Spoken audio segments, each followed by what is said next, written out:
کی بالادستی، مگر اس شخص کے لیے انسانی حقوق، جمہوریت یاد آ رہی ہے جو کسی پر احسان کرنے والا نہیں، مگر اتفاق دیکھیں کہ اس سپر پاور کا آنے والا صدر مشکور ہے اس شخص کا کہ جو صدیوں سے مسئلہ حل نہیں ہو سکا تھا، وہ کشمیر کا مسئلہ اس نے حل کر کے دیا۔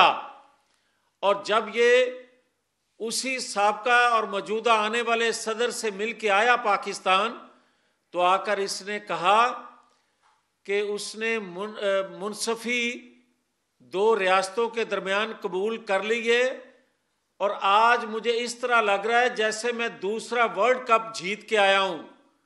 تو تیسرے دن مقبوضہ کشمیر پہ قبضہ ہو گیا تھا۔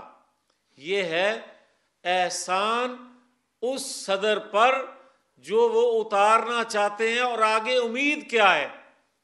آج لبنان، فلسطین، عراق، شام کے بعد ایران پر جو نظریں لگی ہوئی ہیں، رولا یہ ہے کہ پاکستان کو دباؤ میں لا کے اس سے دور رکھا جائے۔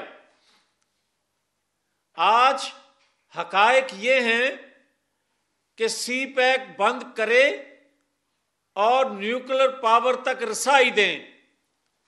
اگر اس طرح ہمیں خیرات میں زندگی ملنی ہے تو ہمیں غیرت کی موت عزیز ہے۔ ہم جماعتی وابستگیوں سے بالاتر ہو کے ایک قوم نظر آئیں گے۔ اگر ہمارے اندر مداخلت ہوگی، اگر ہمیں کوئی ڈکٹیٹ کرے گا، اگر کوئی ہمیں غلام سمجھ کے حکم دے گا کہ اس کو چھوڑ دو، اس کو گرفتار کر لو، تو ہم ایک قوم نظر آئیں گے۔ ہمیں اپنے اداروں میں بیٹھے لوگوں سے شکایات ہیں، تحفظات ہوں گے، مگر جب ریاست کی باری آئے گی، جب ہمیں قومی غیرت کا مسئلہ آئے گا، جب ہمیں آزادی کی بات آئے گی، تو ہم نے 1965 میں بھی یہ ثابت کیا تھا کہ ہم ایک قوم ہیں۔ ہم نے 1998 میں بھی جب ایٹمی تجربہ کرنا تھا، بھلے آج کوئی ہیرو کہتا ہے نواز شریف کو، مگر اس وقت جماعتوں سے بالاتر ہو کے لوگوں نے ایک قوم ہونے کا ثبوت دیا تھا۔ جب اس وقت پابندیاں لگی تھیں، قوم ایک قوم بن کے نظر آئی تھی۔ آج بھی یہ بات کہہ رہا ہوں کہ اگر ہمیں 9-10 مئی اگر کسی اور جگہ ہوتا، دنیا کے کسی اور خطے میں ہوتا، جس طرح کے نسلی فسادات پھوٹے، تو راتوں رات عدالتیں لگیں اور ٹویٹ کرنے والے، ری ٹویٹ کرنے والوں کو بھی پکڑ کے سزائیں دی گئیں، مگر 9-10 مئی کرنے والوں کو سزا اس لیے نہیں دی جا سکتی کہ نیوکلر پاور پاکستان کے اندر بغاوت کرانے کے مرتکب تھے، وہ ماسٹر مائنڈ، منصوبہ ساز۔ اور میں یہ کہتا جاؤں، جنرل فیض حمید ہاؤسنگ سوسائٹی کی وجہ سے گرفتار نہیں، یہ حقیقت قوم کو بتانی چاہیے۔ جنرل فیض حمید اس منصوبہ بندی کا حصہ تھے، اس ماسٹر مائنڈ کے ساتھ تھے جنہوں نے ادارے کے اندر بغاوت کروانے کے لیے کوشش کی، جو ناکام ہوئی۔ اور یہ بغاوت دنیا بھر کے کسی اور ملک میں ہوتی اور ناکام ہوتی، اگلے دن گولی سے اڑا دیا جاتا ان باغیوں کو، مگر پاکستان میں اس ماسٹر مائنڈ کو جب اس وقت کا chief justice good to see you کہے گا، اور وہ باہر نکل کے یہ کہے گا کہ جہاں سے گرفتاری میری عمل میں لائی گئی، لوگ پھر حملہ بھی اسی جگہ کریں گے، لوگ اسی پر حملہ کریں گے جو میرے پہ ہاتھ ڈالے گا. تو اس پہ بھی جوڈیشل کمیشن بنانے کی ضرورت ہے. بھائی آپ کو مجھے تحفظات آئینی اداروں سے رہتے ہیں, ان پہ بیٹھے لوگوں سے, چند لوگوں سے, ان کی پالیسیوں سے اختلاف رہتا ہے, مگر ہم یہ کسی طور قبول نہیں کر سکتے کہ ہماری آزادی پہ ہاتھ ڈلے, ہمیں کوئی ڈکٹیٹ کرے, ہمیں کوئی زبردستی یہ کہے کہ فلاں کو چھوڑ دو اور فلاں کو رہا کر دو. میں یہ آج کہتا ہوں, یہ ڈھونسلا, یہ جو فراڈ ہے, کیا ہم جانتے نہیں ہیں کہ یہ کمیٹیاں جو ہیں یہ صرف اور صرف پتہ ہے کہ ایک جانب سے ہے کہ عمران کو رہا کر لو, 1 پوائنٹ ایجنڈا ہے, تو پھر لوگوں کو حقیقت کیوں نہیں بتائی جاتی؟ اور یہ حقیقت کیوں نہیں بتائی جاتی حکومت وقت کی طرف سے اور اداروں کے ترجمانوں کی طرف سے کہ دباؤ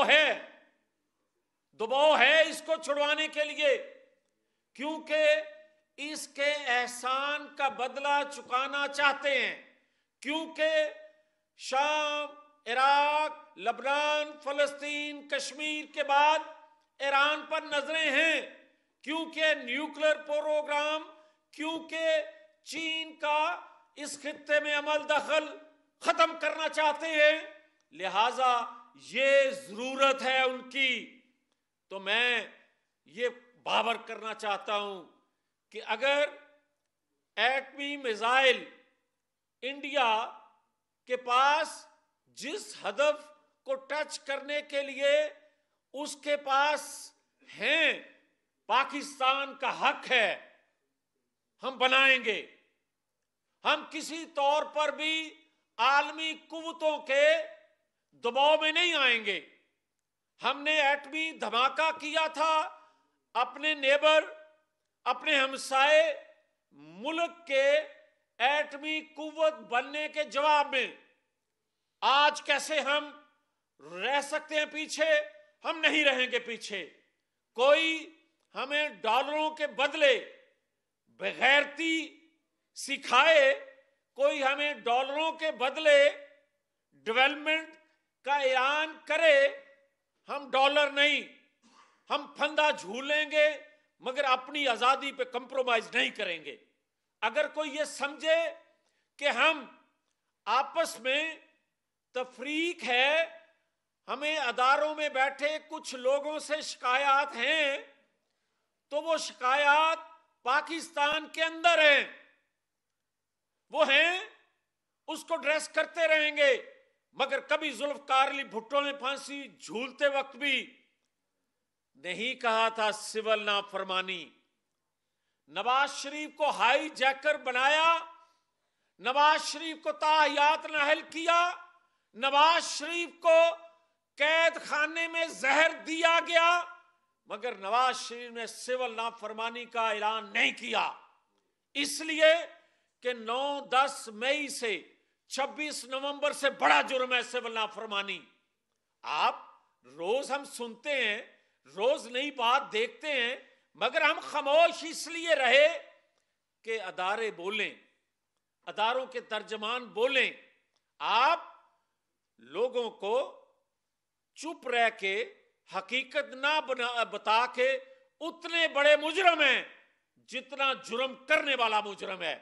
ایک قوم ہے, ہم قوم کو بتایا جائے کہ کس طرح 2018 کو اس کو لایا گیا تھا, کن کی خواہشات پہ لایا گیا تھا, اور آج گھر کا بھیدی کس کو پڑ گیا.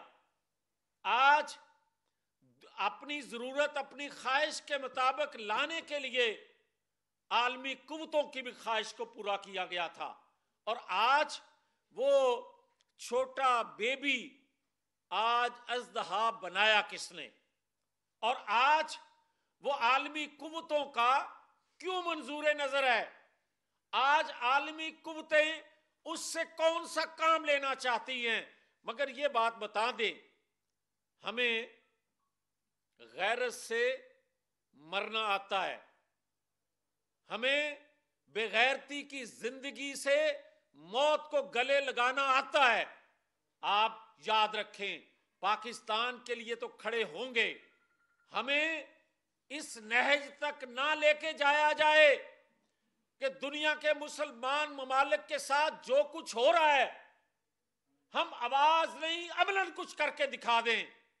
بات سیدھی سی ہے کہ اپنی آزادی سے کوئی چیز عزیز نہیں ہے، اپنی غیرت سے کوئی چیز عزیز نہیں ہے۔ ہم ایک ہیں، پاکستانی قوم ایک ہے۔ الیکشن ہوں گے، ہم اپنی اپنی پسند، اپنی اپنی نظریے کی، اپنی اپنی پسندیدہ لیڈرشپ کے پیچھے کھڑے ہو جائیں گے، پھر تقسیم ہو جائیں گے، مگر قومی غیرت پر تقسیم نہیں ہوں گے۔ اس لیے یہ میں بات کہہ رہا ہوں کہ حکومت وقت اور اداروں کے ترجمان پاکستانی قوم کو بتائیں کہ یہ جو مذاکرات کی آڑ میں ہمیں بھاشن دیا جا رہا ہے، ہم پہ دباؤ ڈالا جا رہا ہے کہ کیوں اس کو رہا کیا جائے، اور 3.5 سالوں میں اس نے دنیا کے کون کون سے انٹرسٹ واچ کیے اور پاکستان کو کتنا نقصان پہنچایا، یہ کھل کے قوم کو بتانا پڑے گا۔ اور جب تک آپ قوم کو کھل کے بتائیں گے نہیں، پھر جھوٹ بکتا رہے گا۔ اس لیے آخر میں واضح کر دینا چاہتا ہوں کہ یہ قوم کمپرومائز نہیں کرے گی۔ یہ قوم دباؤ میں آ کر، اور آج اگر مذاکراتی کمیٹی کے نتیجے میں، مذاکرات کے نتیجے میں اگر آپ اس کو رہا کر بھی دو جو ان کی ڈیمانڈ ہے، تو دنیا میں پیغام یہی ہوگا کہ دباؤ کے نتیجے میں اس کو چھوڑا گیا۔ اس لیے ہم قومی غیرت پہ سودا نہیں کر سکتے، اور اگر اس دباؤ میں کوئی ایسا کام کیا گیا تو قوم کھڑی ہو کر دکھائے گی۔ اچھا میاں صاحب، یہ فرمائیے گا کہ آپ اداروں سے، حکومت وقت سے یہ توقع کر رہے ہیں کہ وہ راز فاش کریں، اور پہلے آپ مسلم لیگ نون کے جو صدر ہیں نواز شریف صاحب، ان سے بھی آپ یہ مطالبہ کرتے رہے کہ وہ بھی اپنا سامنے آئے اور سب کچھ کھل کے بتائیں، ابھی تک ان کی خاموشی کیوں ہے اگر معاملات اتنے ہی سنجیدہ؟ اگر آپ جو بات کر رہے ہیں ان کی خاموشی تو سب کو نظر آ رہی ہے، وہ کیوں خاموش ہیں؟ قومی مفادات کے تحت آج خاموش رہنا بھی نقصان میں جا رہا ہے۔ اداروں کے ترجمان اگر حقیقت بیان نہیں کر رہے تو اس کا نقصان ریاست کو پہنچ رہا ہے۔ اس لیے میں کہہ رہا ہوں کہ آج قومی اداروں کے ترجمان ہوں، حکومت وقت ہو، سیاسی جماعتوں کی لیڈرشپ ہو، آج وقت آ گیا ہے کہ وہ تمام حقائق بتا دیے جائیں۔ میں نہیں کہتا کہ 2017 میں جو عالمی قوتوں کی خواہش تھی صرف ہم اسی کا رونا روتے جائیں کہ ہمیں انہوں نے اس لیے نکالا تھا، مگر آج ہم وقت سے پہلے جس طرح کے وہ ہمیشہ کرتا ہے کہ جناب دیکھیں یہ کل کو میری بیٹی کے حوالے سے گفتگو کریں گے، یہ مجھے بدنام کریں گے، دیکھیں یہ جناب بشرا بی بی کے حوالے سے یہ ویڈیو لے کے آ رہے ہیں، وہ لانے سے پہلے گفتگو کرتا ہے، اپنا بیانیہ بناتا ہے تاکہ قوم جو ہے وہ یقین نہ کر سکے ان شواہد پہ۔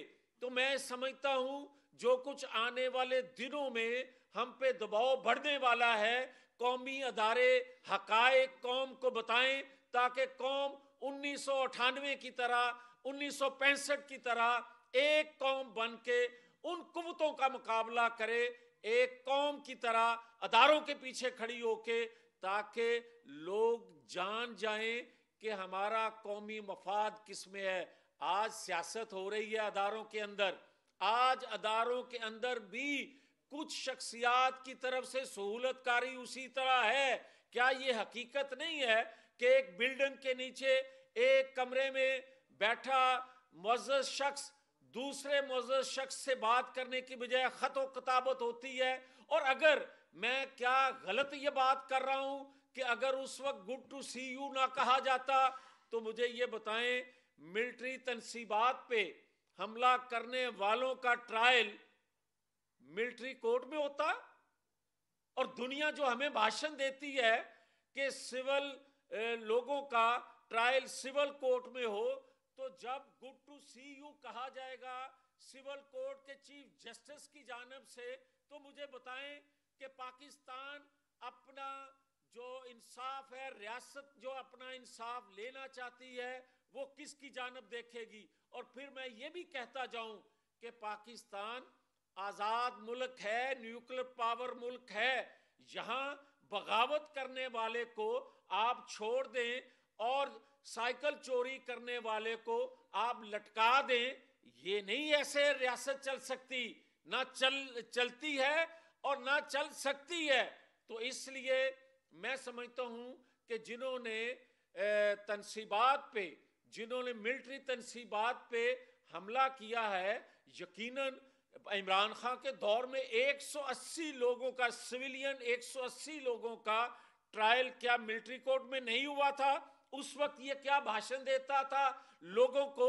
اور آج تو ملٹری تنصیبات پہ حملہ کرنے والے ہیں، خود اعتراف کرنے والا ہے، تو اس کے بعد آج کہتے ہیں جوڈیشل کمیشن بنایا جائے.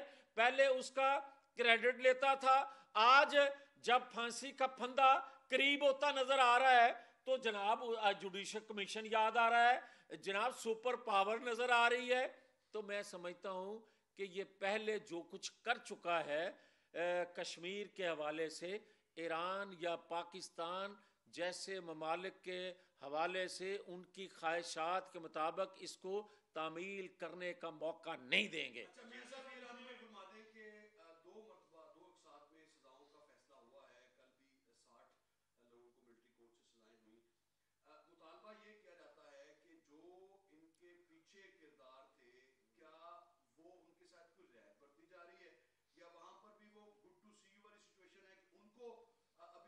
یقیناً آپ جو بات کر رہے ہیں یہ کوئی طریقہ نہیں ہے کہ عام ورکر کو وہ 20 ہوں 60 ہوں ان کو آپ سزا دے دیں، اور جو اکسانے والے ہیں، جو ماسٹر مائنڈ ہیں، جو طاقتور ہیں، جو بااثر ہیں، جن کی ضرورت ہے عالمی قوتوں کو، ان کو آپ لٹکا کے رکھیں، ان کے فیصلے نہ ہونے دیں. ان کو دیسی مرغی جا رہی ہے، ان کو جناب کمیٹی کے ممبران جو ہیں اتنے گھنٹے ملیں گے، ان کو فلاں چیز چاہیے، ان کو جناب جم کے لیے سامان چاہیے، ان کو 5 سٹار جو ہے جناب فرنیچر چاہیے.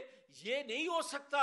اور یہ میں یہی رونا ہے ہمارا کہ بھائی آپ ایک طرف کہہ رہے ہو کہ آپ 9-10 مئی ہماری ریڈ لائن ہے، اور ماسٹر مائنڈ جو ہے اس کو کوئی ہاتھ نہ لگا سکے، اور عام ورکر کو جس کو بہکاوے میں، جس کو اکسا کے، اور کیا آج عالمی قوتیں جو ہیں ان کو جب پیٹرول بم زمان پارک سے پھینکے جا رہے تھے اس وقت انسانی حقوق یاد نہیں آ رہے تھے، اس وقت ان کو سول کورٹس کا عمل نظر نہیں آ رہا تھا.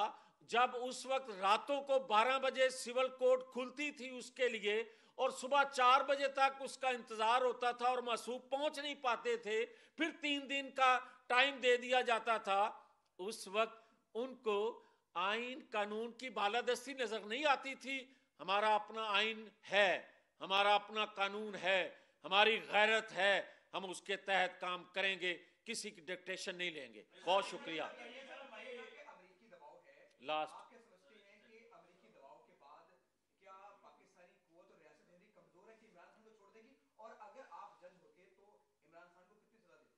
دیکھیں گزارش سیدھی سی ہے کہ جو قوم کھڑی ہو جائے تو 98 کا ایٹمی تجربہ نواز شریف جیسا لیڈر کر لیتا ہے، اور اگر قوم تقسیم ہو تو پھر 71 کا سانحہ پیش آتا ہے. آج قوم کو یونائٹ ہونا پڑے گا. قوم یونائٹ ہوگی تو معاشی کمزوریاں بھی ہماری کمزوری نہیں بن سکیں گی.